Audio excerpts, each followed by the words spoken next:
अवधूत चिंतन श्री गुरुदेव दत्त। श्री स्वामी समर्थ महाराज की जय। तेव्हा छांदोग्य उपनिषद चालू आहे आणि छांदोग्य उपनिषदातला शेवटचा अध्याय 8वा अध्याय चालू आहे। त्या 8व्या अध्यायामधले 8 खंड संपले आणि 9वा खंड आपण सुरू केला। 9व्या खंडामधले पहिले 2 मंत्र पूर्ण होऊन तिसऱ्या मंत्राला आपण प्रारंभ केलेला आहे। तेव्हा तिसऱ्या मंत्राचा जो अर्थ असा होता की हे इंद्र, की हे जे मी सांगितलं, प्रजापती म्हणाले की मी तुला जे सांगितलं तर ते तुझ्या लक्षात आलंच असेल, कळालंच असेल। काय सांगितलं होतं प्रजापतीने इंद्राला आणि विरोचनला की हे जे तुम्ही दृश्य पाहताय त्या दृश्यामध्ये जे अदृश्य तत्व आहे ते तोच आत्मा आहे। जो दृष्टीतून जो दृष्टा पाहत असतो दृश्याला, तर त्या त्या जो पाहणारा जो दृष्टा आहे तोच आत्मा आहे।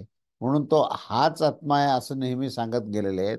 आणि हाच आत्मा आहे असं म्हणताना जेव्हा त्यांनी त्या पुरुषाकडे हात दाखवला, तेव्हा इंद्र आणि विरोचन ह्या दोघांची जी दृष्टी आहे ती त्या मनुष्याच्या देहाकडेच गेली।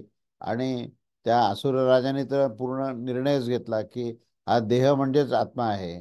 आणि इंद्र मात्र थोडे गोंधळले आणि इंद्र म्हणाले की हे कसं काय शक्य आहे, हा आत्मा कसा असेल किंवा असेलही। म्हणून ते इंद्र गोंधळलेल्या अवस्थेमध्ये होता। आणि म्हणून प्रजापतीने सांगितलं की मी तुमच्या प्रती आता पुन्हा एकदा ही व्याख्या करतो आणि पुन्हा एकदा ऐका, कारण कोणालाही आकलन झालं नाही हे प्रजापतीला परिपूर्णतेने कळालं। आणि म्हणून ते आता त्यांना आकलन होण्याकरता आधी वेगळी एक आज्ञा देतात। प्रजापती काय आज्ञा देतात की आता तुम्ही 32 वर्ष इथे राहा आणि 32 वर्षे आणखीन निवास करून तुम्ही ब्रह्मचर्य पाळा। आणि ब्रह्मचर्य पाळल्यानंतर तुमची आकलन शक्ती वाढेल आणि मी काय म्हणतोय याच्याकडे तुमचं लक्ष जाईल। म्हणजे ह्याच्या आधी 2 आवर्तन झाले सांगून, परंतु आकलन होत नाही। कारण माणसं जेव्हा कोणी आपले गुरु किंवा काही सांगत असतात त्यावेळेस ते त्यांच्या स्वतःच्या मनातल्या विचारामध्येच ते घडलेले असतात। म्हणून गुरु काय सांगतात ह्याकडे त्यांचं फारसं लक्ष नसतं, तर त्या आपल्या मनामध्ये असलेली जी धारणा आहे त्या धारणेनेच ते फक्त त्या प्रसंगाकडे पाहत असतात। आणि म्हणून प्रत्येकाचं आकलन जे आहे हे भिन्न भिन्न होतं। आता इथे जो असुरराज आहे तो भोगबुद्धीचा आहे पूर्ण। त्याला भोग ऐश्वर्य पाहिजे हाच विषय त्याच्या डोक्यात असल्यामुळे तर हाच आत्मा आहे असं म्हणताना त्याने हाच आत्मा आहे म्हणजे त्या देहालाच आत्मा समजला। आणि तो आपल्या ठिकाणी निघून त्या सगळ्या असुरांना जाऊन भेटला आणि म्हणाला की मला कळालं बरं काय आत्मा काय तो। तर आत्मा म्हणजे हा देह आहे आणि त्यामुळे या देहाला अत्यंत महत्त्व आहे। या देहाचंच आपण पूजन करायला पाहिजे, या देहाला भोग दिले पाहिजेत अशा भूमिकेमध्ये तो असुरराज म्हणाला। परंतु पण इंद्राचं अजून पूर्णपणे भूमिका तशी तयार झाली नाही। आणि मग इंद्राला पाहून प्रजापती म्हणतो की हे बघ, तू अजून 32 वर्ष चांगलं ब्रह्मचर्य पाळ, म्हणजे मी काय सांगतो याचं आकलन करण्याची क्षमता तुझी येईल। तेव्हा या तिसऱ्या मंत्राचा आशय असा आहे की हे इंद्रा, ही मी काही सांगितलेली जी विधान आहे ते ते त्याचप्रमाणे आहे। परंतु तुझ्या लक्षात आलंय की नाही मला माहिती नाही, पण मी असं गृहीत धरतो की तुला ठीकच आकलन झालं असेल। म्हणजे नेहमी ही भूमिका प्रजापती का घेतात, कारण ते कोणालाही नाराज करू इच्छित नाहीत, पण ते मनातून समजून घेतात की ह्याचं आकलन अजून यथायोग्य झालेलं नाही। त्यामुळे छाया ही छाया मात्र आत्मा नसतो। म्हणजे छाया म्हणजे प्रतिबिंब। तर बिंब आणि प्रतिबिंब, बिंबामध्ये सुद्धा जो बिंबत्व धारण करणारा जो काही जो अधिष्ठान आहे तिथे ते आत्मतत्व आहे। तर त्याच्यानंतर जेव्हा तो दर्पणात पाहतो किंवा पाण्यामध्ये पाहतो आणि पाण्यात पाहिल्यानंतर जी छाया दिसते ती छायाच त्याला जर आत्मा वाटत असेल तर तो पूर्णपणे गैरसमज आहे। म्हणून प्रजापती सांगतात की इंद्रा, छाया ही आत्मा नसतो।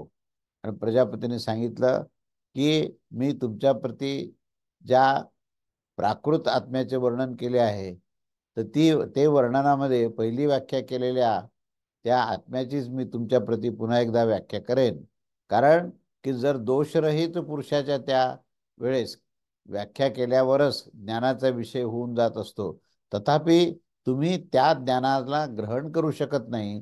ती क्षमता तुमच्यामध्ये, ते आकलन करण्याची क्षमता ही तुमच्यामध्ये नसल्यामुळे मी काय सांगतोय हे तुम्हाला परिपूर्णपणे कळत नाही. आणि या कारणानंच कोणत्याही दोषाने तुमची ग्रहण शक्ती ही प्रतिबद्ध झालेली आहे, बद्ध झालेली आहे, आणि त्यामुळे तुमच्या ग्रहण शक्तीमध्ये हे आकलन करण्याची क्षमता राहिलेली नाही.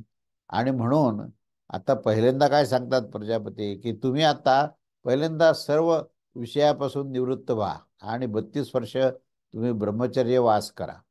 म्हणजे तुमच्या सगळ्या चित्तवृत्ती शांत होतील आणि तुमच्या भोग इच्छा वगैरे ह्याच्यापासून तुम्ही निवृत्त व्हाल, आणि मग तुमची आकलन करण्याची जी काही क्षमता असते ती वाढेल, असं प्रजापती त्यांना सांगतात. आणि असं सांगून त्या ठिकाणी ते तिथे निवास करायला सांगतात. आणि मग हे जे क्षीण दोष आहेत ते इंद्राच्या प्रती प्रजापतीने हळूहळू सांगायला सुरुवात केली, की असं का झालं. तर आपल्या मनामध्ये आपण काहीतरी पूर्वग्रह दूषित विचार ठेवतो, धारणा ठेवतो, आणि त्या धारणेला अनुसरूनच आपले गुरु बोलत आहेत असं गृहीत धरतो, आणि त्या पद्धतीनेच तो पुढे जात असतो. फक्त इंद्राला कमीत कमी शंका तरी आली, की आपल्याला जे वाटतंय ते खरंच बरोबर आहे का, असं ह्या ठिकाणी प्रसंग आहे. आणि म्हणून त्याचं आकलन शक्ती ही पुन्हा एकदा वाढावी म्हणून त्याला 32 वर्ष हे ब्रह्मचर्य करायला सांगतात. अशा प्रकारे या छांदोग्य उपनिषदातील या 8व्या अध्यायामधला हा 9वा खंड आपण पूर्ण केलेला आहे. त्याच्यानंतर आता नवम खंड झालेला आहे, आणि आता 8व्या अध्यायातला दशमखंड आपण पाहूया. तर आता या दशमखंडाचा जो विषय आहे तो आता इंद्राच्या प्रती जो उपदेश पुन्हा एकदा केला तो स्वप्नपुरुषाच्या माध्यमातून केलेला आहे. म्हणजे कल्पना आता काय केली, स्वप्नपुरुषाची कल्पना केली, आणि त्या कल्पनेच्या माध्यमातून आत्मतत्व सांगायचा प्रयत्न या दशमखंडामध्ये इथे प्रारंभी केलेला आहे. तेव्हा जो आत्मा हा अहपत पापमा, म्हणजे जो पापापासून मुक्त असलेले लक्षण असणारा असा हा जो आत्मा आहे, ज्याची एषो क्षिणी इत्यादी वाक्यात द्वारे आधी व्याख्या केलेली आहे, तर ती अशी आहे. ते कोण आहेत, तर ती नेमकं त्याचं स्वरूप काय आहे, त्याचं एकदा पुन्हा एकदा पुनरावलोकन होऊन त्याचं परत एकदा हे प्रजापती सांगतायत. तेव्हा या दशमखंडातला हा प्रथम मंत्र काय आहे ते आपण पाहूया. स एष स्वप्ने मह्यमान आश्चर्यतेश आत्मेति होवाचैदतत् अमृत भयम एति तद्ब्रह्मेति सह शांतहृदय प्रव्राजस हा प्राप्यैव देवाने तद्भयम तदर्श तद्यत्तवि अपिद अपिदम शरीरम अंधम भवत्यम अंध नंदः स भवति यदि श्रामम श्रामो नैवै शोष्य दोषेण दुष्यती. आता अर्थ असा आहे ना, की त्या ठिकाणी काय केलंय, की एक पुरुष जागृत आहे, एक पुरुष जो आहे तो स्वप्नात आहे. तो स्वप्नामध्ये असलेल्या पुरुषाची काय स्थिती आहे आणि जागृत असलेल्या पुरुषाची काय स्थिती आहे याची थोडीशी तुलना केलेली आहे. आणि त्याचा ह्या मंत्रामध्येचा शब्दशः अर्थ असा आहे, की जो ह्या स्वप्नामध्ये पूजित होताना भ्रमण करत असतो तो हा आत्मा आहे. म्हणजे तो स्वप्नवत आहे, तो अव्यक्त आहे. स्वप्न या शब्दाचा अर्थ असा आहे, की जो प्रत्यक्ष नाही परंतु आपल्या कल्पनेमध्ये आहे, आपल्या धारणेत आहे, आणि तो अव्यक्त स्थितीमध्ये आहे, म्हणून त्याला स्वप्न शब्द वापरला. तेव्हा जो या स्वप्नामध्ये त्याचे पूजन होत असताना तो सर्वत्र भ्रमण करत असतो, तोच हा आत्मा आहे असं प्रजापतीने सांगितले. आणि तेच हे अमृत तत्व आहे, तेच हे अभय तत्व आहे, आणि हेच ब्रह्म आहे असं त्यांनी सिद्धांत सांगितलं. पुन्हा एकदा की हे दिसणारं जे दृश्य आहे ना, त्या दृश्याला ज्या धारणेने, ज्या अदृश्य तत्वाने त्याला धारण केलेलं आहे, ते अदृश्य तत्व म्हणजे ब्रह्मतत्व आहे. पण तुझ्या समजण्याकरता मी स्वप्नाचा आधार घेतोय, की स्वप्न जे आहे त्या स्वप्नाच्या आधारावर मनुष्य जागृत अवस्थेमध्ये कार्य करतो, आणि जागृत अवस्थेमध्ये जो कल्पना विलास झालेला असतो तो प्रत्यक्ष स्वप्नामध्ये आपल्याला अनुभवात येतो. पण ती खरं सांगायचं ती अव्यक्त गोष्ट आहे, ती प्रत्यक्ष नाही आहे. तर त्या अव्यक्त गोष्टीमुळेच त्याला आपण इथे आत्मा असा शब्द वापरला आहे. जे अव्यक्त आहे, अखंड आहे, जे निर्भय आहे आणि जे अमृत तत्व आहे, जे आणि तेच ते ब्रह्मतत्व आहे, असं त्याचं जे वर्णन केलेलं आहे. तर ते ह्या देहाच्या पलीकडे असलेल्या अव्यक्त अशी गोष्ट आहे, असं त्यांनी इंद्राला सांगितलं. तेव्हा इंद्राने हे ऐकून, इंद्र जो आहे तो, त्याला खरं सांगायचं म्हणजे हेही कळालं नाही. आणि तो कळाला नाही असंही प्रांजळपणे सांगत नाही. तर ते ऐकल्यानंतर इंद्र जो आहे तो शांत हृदयाने निघून गेला. फक्त शांतता पाळली. मनातल्या मनात 10 वेळेला म्हणाला असेल की मला हे कळालं नाही, मला हे कळालं नाही, आणि फक्त शांत चित्ताने तो तिथून निघून गेला. परंतु देवतांच्या जवळ पोचण्याच्या शिवाय त्यांना हे भय दिसून येत आहे आले की जर हे शरीर जर आंधळे असते तर स्वप्न शरीर सुद्धा हे आनंदच राहील. म्हणजे शरीर आंधळ आहे, शरीरावरचे जे डोळे आहेत ते पाहू शकत नाहीत दृश्याला. तर मग स्वप्न शरीर सुद्धा आंधळ आहे का, तर तसं नाही म्हणता येणार. तर तो विकार स्वप्न शरीरामध्ये नाहीये आणि तो स्थूल शरीरामध्ये आहे. तेव्हा स्थूल शरीर जर आंधळ असलं तरीही स्वप्न शरीर जे आनंद म्हणजे आंधळा नसलेलं असं आहे. जर हे श्राम होणार आहे, श्राम याचा अर्थ इथून स्त्रवत असतात.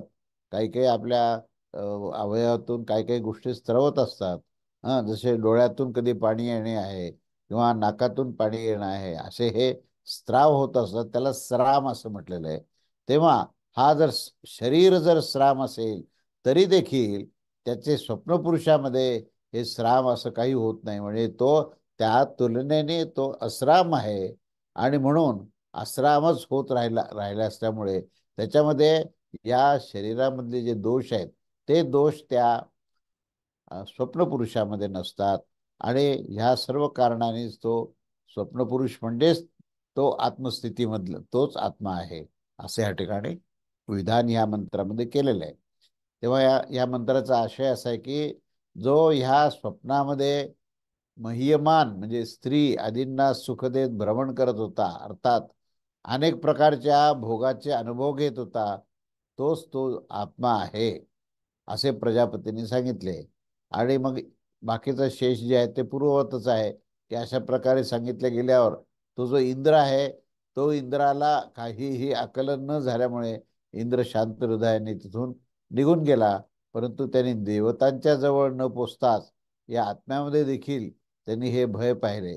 काय पाहिले, तर जर हे शरीर आंधळ होईल तर ते स्वप्न शरीर जे आनंद राहील ते आंधळ होणार, आणि जर हे शरीर श्राम होऊन जाईल तर ते स्वप्न शरीर जे आहे ते श्राम होणार नाही, ते अश्राम राहील.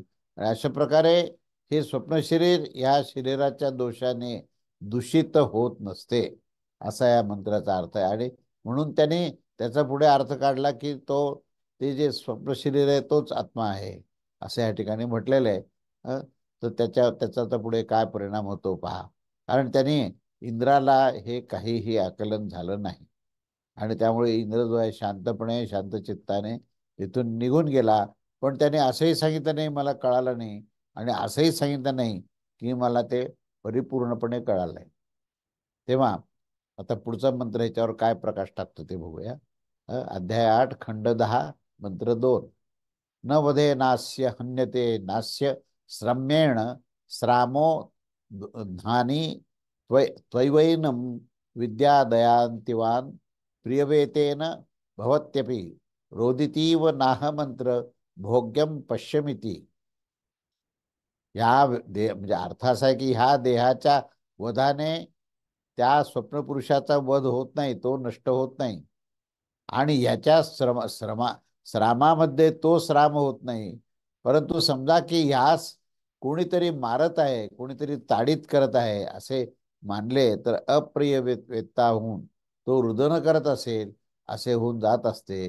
त्यामुळे त्यामध्ये अशा प्रकारच्या या आत्मदर्शनामध्ये मला काही कोणत्याही फळ मिळत नाही. म्हणजे माझा फळ मिळत नाही या शब्दाचा अर्थ की इंद्र म्हणतो की मला खऱ्या अर्थाने ते आत्मदर्शन इथे होत नाहीये. आणि जे आत्मदर्शनाचं फळ जे मिळायला पाहिजे, हे तुम्ही सगळं जे ज्ञान सांगता, तर त्या ज्ञानामध्ये मला ते मिळत नाही. तुम्ही सांगताय मला ही गोष्ट खरी आहे, आणि शब्दाचा अर्थ शब्दशः मला ते कळालं, परंतु त्याचा मतितार्थ किंवा तत्वार्थापर्यंत मी पोहोचत नाही. कारण तुम्ही काय म्हणाले की या देहामध्ये जे दोष आहेत, काय जे काही आता सांगितले दोष, तर हे कोणतेही दोष त्या स्वप्नपुरुषात नाही. आणि समजा त्यांनी सांगितले की कोणीतरी या स्वप्नपुरुषाला मारतंय, स्वप्नपुरुषाला ताडित करतंय, तर असं जे काही आपण कल्पना जरी केली, तरी तुमच्या ह्या सगळ्या निवेदनावरून असं दिसतं की त्याच्यावर कोणीही प्रकारचं आपला प्रभाव टाकू शकणार नाही, कोण पंचमहाभूताचाही प्रभाव होणार नाही, आणि तो दोषरहितच आहे राहील असं तुम्ही सांगितलंय. परंतु हे जरी तुम्ही सांगितलं असेल, तरीही मला त्या आत्मदर्शनामध्ये पूर्ण आकलन न झाल्यामुळे मला त्याचं कोणत्याही प्रकारचं हे फळ प्राप्त होत नाही, असं इंद्राने स्पष्टपणे सांगितलं. त्यानंतर आता पुढचा जो भाग, तो म्हणजे तिसरा मंत्र काय म्हणतो ते बघा. स समित्पाणीः पुनरेयाय तम प्रजापतिरुवाच मधवन्यच्छान्तहृदयः प्रावाजी किमिच्छन् पुनरागमनम् इति स ओ होवाच तद्यदपीदं भगवः शरीरम् अंधं भगवत्यन् न अंधं स भवति यदि सामस्रो मस्रामो नैवैशोस्य दोषेण दुष्यती. आणि त्याच्या पुढचा चौथा मंत्र सलग घेतलाय. न न वधे नारस्य हन्यते नास्य श्राम्येण श्रामोध्वंती त्वे वैनम विच्छादयन्ती वा प्रियवेत्तेव भवत्यपि रोदिततीव नाहमत्र भोग्यम पश्यामि त्वेममे वैश्य मधवन्निति होवाचैतं त्वेव ते भूयोन्नु व्याख्यास्यामि वासापराणि द्वात्रिंशत् वर्षाणि ते सहा पराणि द्वात्रिंशत् वर्षाण्युवास तस्मै होवाच. अर्थ असा आहे की तेव्हा ते समितपणे होऊन पुन्हा प्रजापतीच्या जवळ गेले, आणि त्यांना प्रजापतीने पुन्हा एकदा विचारलं की इंद्रा, तू तर शांतचित्त होऊन निघून गेला होतास, आता तू कोणत्या इच्छेने पुन्हा इथे माझ्याजवळ आलायस? त्यावर तो म्हणाला, इंद्र म्हणाला की हे भगवान, जर हे शरीर आंधळे होईल तर तरी देखील हे स्वप्न शरीर आनंद राहत असेल, आणि हे श्राम असेल तरी देखील हे स्वप्न शरीर जे अस्राम राहत असेल, तर अशा प्रकारे ते ह्याच्यापासून दूषित होत नाही हे मला कळालं.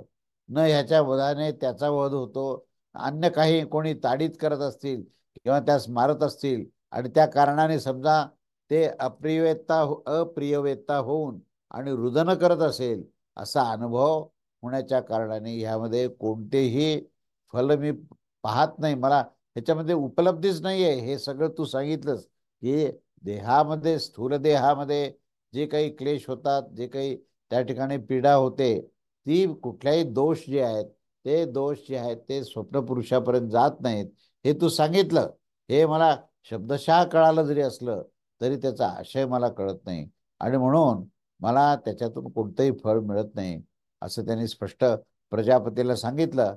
आणि त्यावर मग प्रजापती म्हणाले की इंद्रा, ही गोष्टच अशी आहे, मी तुमच्या ह्या आत्मतत्वाची पुन्हा एकदा व्याख्या करेन.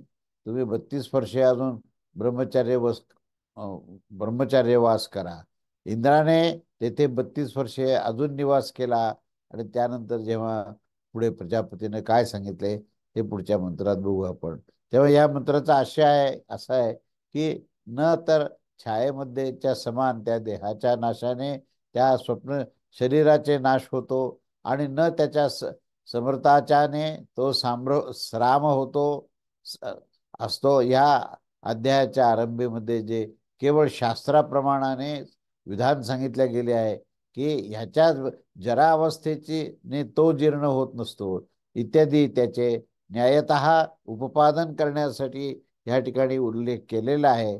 तेव्हा अशा या छायात्म्याच्या समान देहाचे दोषांनी युक्त नसते, आणि म्हणून या समजा की कोणी मारत नाही.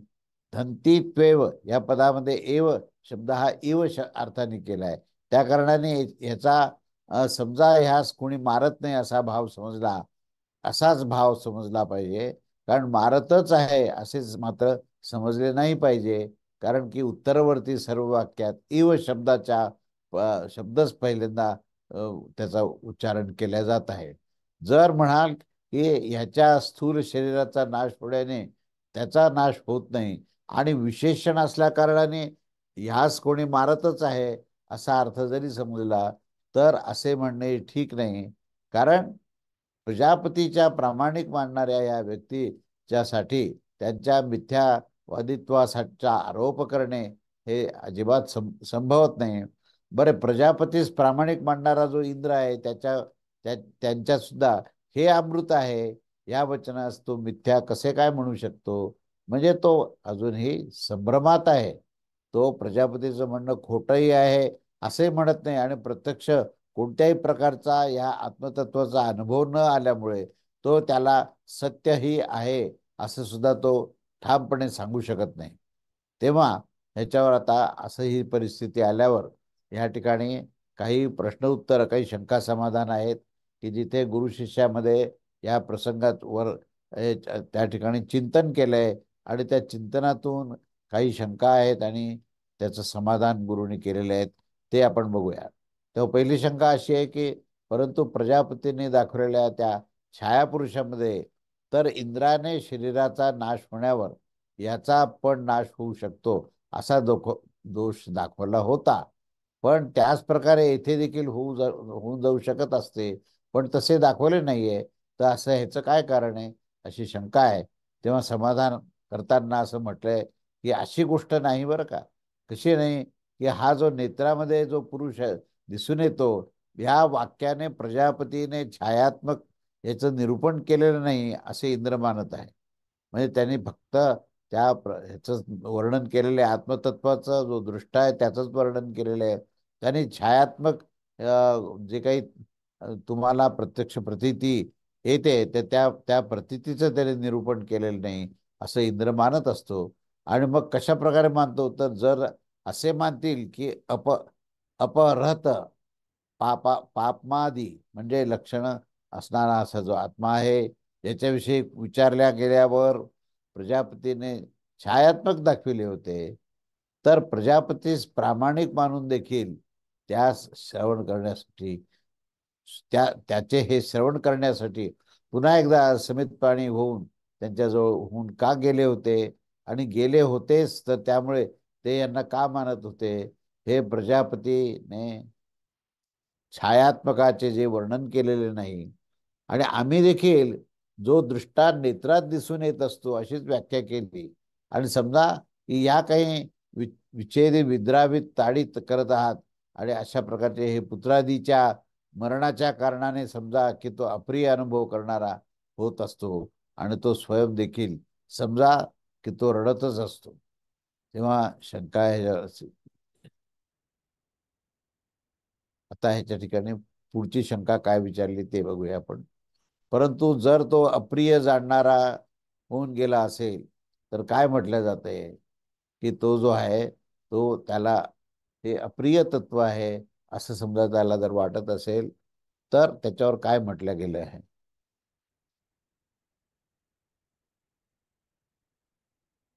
तर समाधान असं आहे की असं हे सांगणं ठीक नाही. कारण त्याने अमृतत्व आणि अभयत्व प्रतिपादन अनुपन्न म्हणजे हे दोन लक्षणं जे आहे, अमरतत्व आणि निर्भयता हे त्या आत्मतत्वाचं लक्षण आहे. आणि समजा की तो ध्यान करीत आहे अशी एक दुसरी श्रुती देखील सांगते. पण शंका अशी की परंतु असं मांडण्यापेक्षा तर प्रत्यक्ष अनुभवात त्याचा विरोध दिसतो. समाधान म्हणतं की नाही असं काही नाहीये. कारण की शरीरच आत्मा आहे असा प्रत्यक्ष अनुभवाच्या समान हे अप्रिय वेदनादी देखील भ्रांतीजनित आहे. कारण देहाला तुम्ही आत्मा मानणं हीच मुळातून भ्रांती आहे. आणि असे माना की हे अप्रिय वेदता होईल म्हणजे हे प्रिय विधान नाहीये, अप्रिय विधान आहे. त्यामुळे त्याला तो म्हणणारा सुद्धा तो अप्रिय वेदता आहे.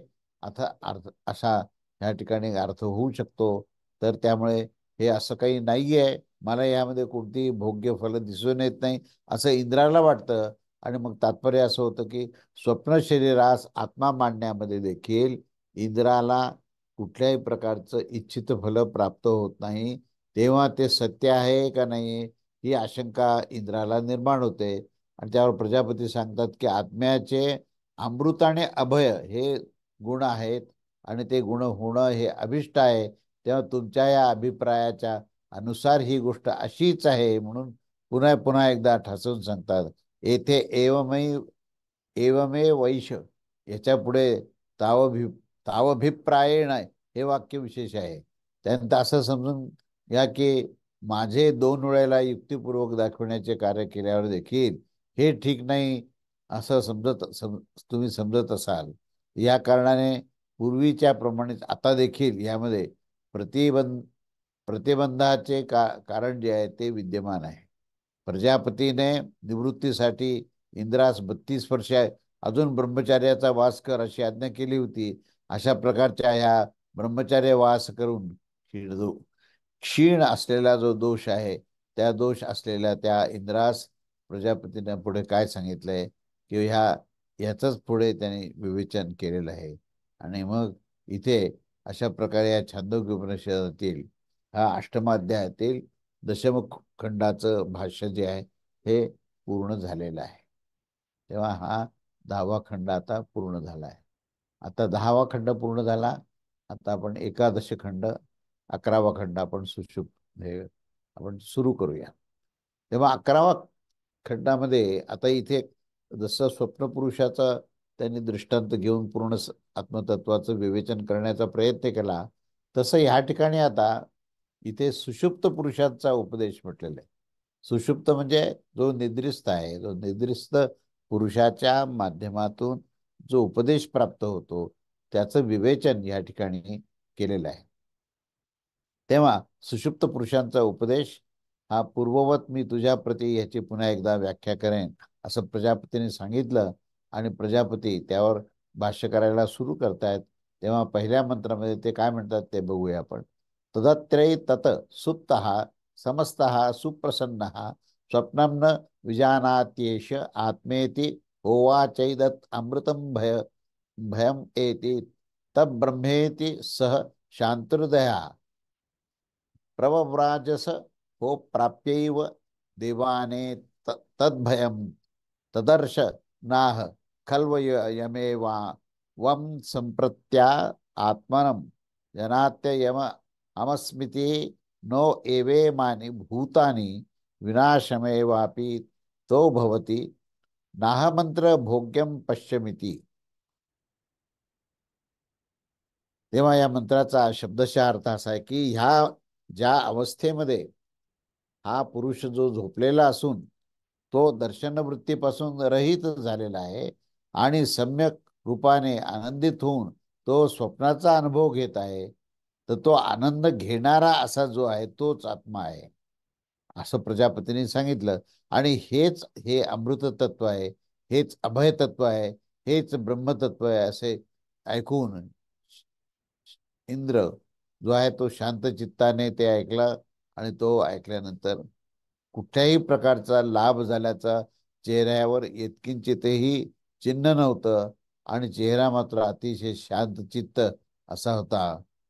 अशा या शांत चित्ताने तो निघून गेला. म्हणजेच त्याचा अर्थ असा आहे की इंद्रावर ह्या सर्व विवेचनाचा यत्किंचितही परिणाम झालेला नाही. आणि मग तो त्याच सगळ्या या परिणामाने प्रभावाने तो अज्ञान स्थितीमध्येच शांत चित्ताने निघून गेला.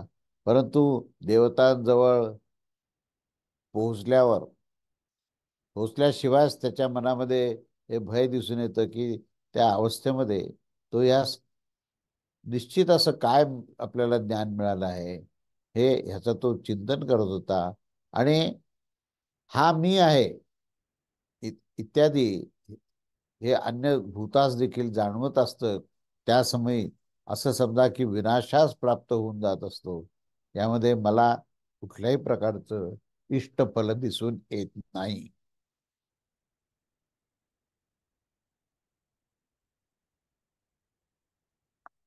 म्हणजे आपण पाहतोय तेव्हापासून की प्रजापती विभिन्न दृष्टांताच्या माध्यमातून आत्मतत्वाचं अस्तित्व कसं आहे याचा ते सांगण्याचा प्रयत्न करतायत.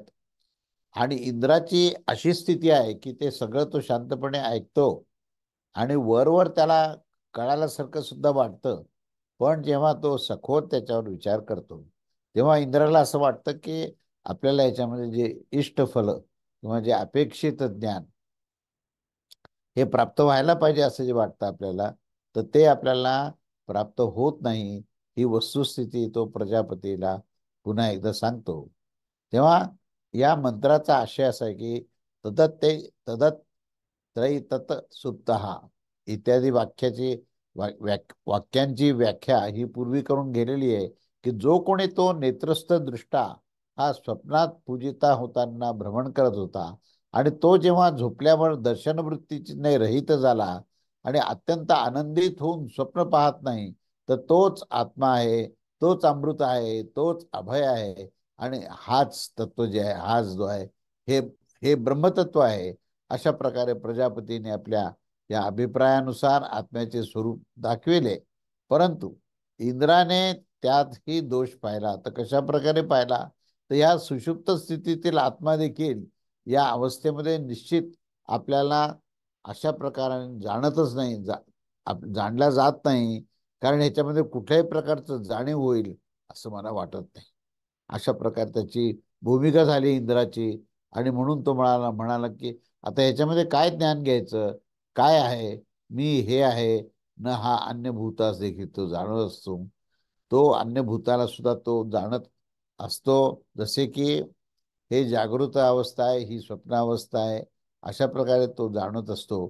तेव्हा असं समजा की विनाशास अपित प्राप्त होऊन जात असतो की येथे पूर्ववत विनाशमेवच स्थानावर विनाश विनाश अमीव असं समजलं पाहिजे की ज्ञान होणाऱ्यावरच ज्ञात्याची सत्ता जाणली पाहिजे. आणि सुषुप्त पुरुषाचे ज्ञान होणे पहिल्या ज्ञान होताना कधीही पाहिल्या जात नाही.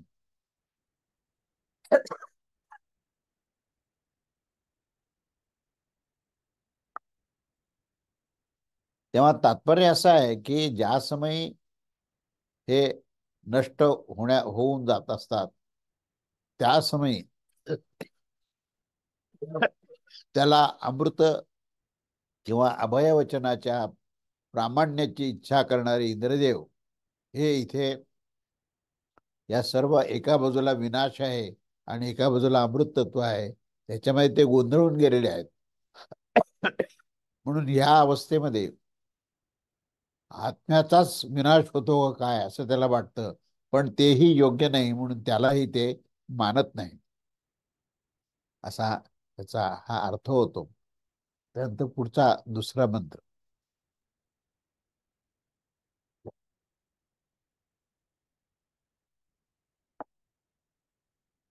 स समित्पाणी ही पुनरेयाय तंभ प्रजापतिर उवाच मध्वन्यच्छांत हृदय प्रार्वाजी किम इच्छा पुनरागमनम इति स होवाच नाह खल्वयम भगव एवं संप्रत्यात्मानं जानत्य अहम स्थिति नो एवे माति भूतानि विनाशमेवापोतो भवति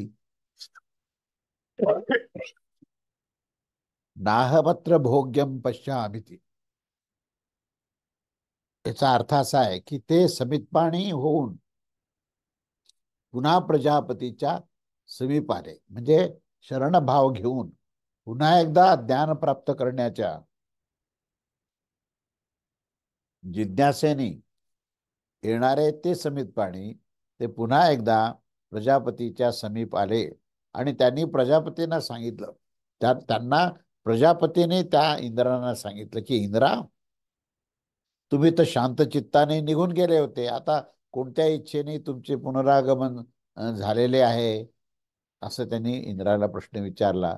त्याच्यावर इंद्र असं म्हणतात, इंद्राने सांगितलं की भगवान, या अवस्थेमध्ये तर निश्चयच ह्यास हे देखील ज्ञान होत नाही की हे मी आहे आणि न हे अन्य भूतांनाच जाणत असते, हे विनाशच प्राप्त झाल्यासारखे होऊन जाते. त्यामुळे मला तुम्ही जे सांगताय त्या सांगण्याचा पूर्ण सखोल अर्थ म्हणजेच त्याच्यातून प्राप्त होणारं जे इष्टफल आहे ते मला दिसून येत नाही, ही माझी अडचण आहे, असं पुन्हा एकदा ते प्रजापतीला सांगतात. तेव्हा त्यापूर्वीच्या समान पुढे हा दुसरा मंत्र असा आहे की एवमे वैश मधवान्निती होवा चेतम त्वेवते भूयोन्न व्याख्यास्यामी नो एवन्यत्रयीत तस्मात् वसापराणि पंचवर्ष पंचवर्षाणि स हापराणि पंचवर्षाण्युवास तन्ने कशतम सं संपे दुरिताद्य दा पुरे कशतम ह वै वर्षाणि मधवान प्रजापतु ब्रह्मचर्य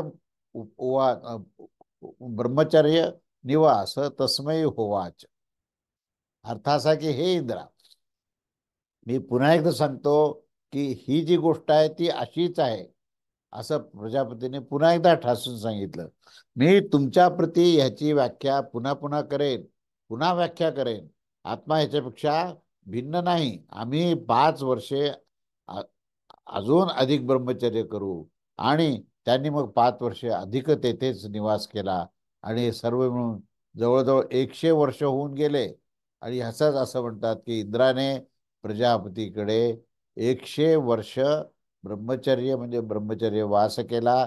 तेव्हा त्यांना प्रजापतीने सांगितलं, काय सांगितलं की ही अशीच गोष्ट आहे असं सांगून त्यांनी 3 पर्यायामध्ये ज्याचं वर्णन केलं आहे त्या त्या त्या आत्म्याशी ह्या आत्म्यापासून भिन्न कोणत्या तरी अन्य आत्म्याची नाही तर मग कोणाची, तर ह्याच आत्म्याची मी व्याख्या करेन.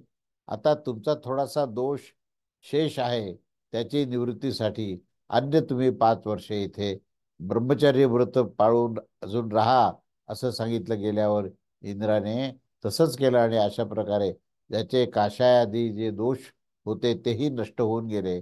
आणि त्या इंद्रदेवाच्या प्रती प्रजापतीने जागृतादी तीनही स्थानाच्या दोषाचे हे संबंधामध्ये म्हणजे सं संप्र म्हणजे बंधनाच्या संबंधात कुठल्याही बद्धता जी आहे त्याच्यापासून मुक्त होऊन आत्म्याचा अहपत पापमाद्वादी हे लक्षण जे आहे ते पुन्हा एकदा त्या स्वरूपाचे लक्षण हे विवेचन केले. ते सर्व अजून 100 वर्षे होऊन गेले.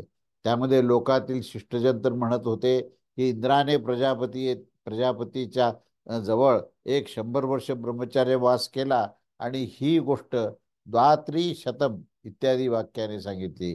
तेव्हा श्रुतीने या आख्यापासून जरा बाजूला सारून यास स्वयं सांगून दिले की अशा प्रकारे जो इंद्रत्वापेक्षाही गुरुतर आहे अशा या आत्मज्ञानास इंद्राने देखील 101 वर्षपर्यंत केलेले जे परिश्रम होते त्या परिश्रमाने आणि मोठ्या प्रयत्नपूर्वक त्यांनी जे प्राप्त केलं होतं तेव्हा ह्यापेक्षा श्रेष्ठ आणि अन्य काही पुरुषार्थ असू शकत नाही. अशा प्रकारे ही श्रुती जी आहे ती आत्मज्ञानाची ही स्तुती करते. आणि या ह्या प्रकारचं हे जे काही संवाद झाले आणि या संवादाने जो दृढनिश्चय प्रजापतीचा आहे आणि इंद्राची सुद्धा चिकाटी आहे की आत्मज्ञान प्राप्त करण्यासाठी, आणि म्हणून त्यांचे जे संवाद आहे ते पुन्हा पुन्हा इथे सांगितले आहेत. तेव्हा अशा प्रकारे छांदोग्य उपनिषदातील 8म अध्यायाच्या अंतर्गत 11 खंड भाष्य जो आहे तो इथे संपूर्ण झालेला आहे. अवधूत चिंतन श्री गुरुदेव दत्त. श्री स्वामी समर्थ महाराज की जय.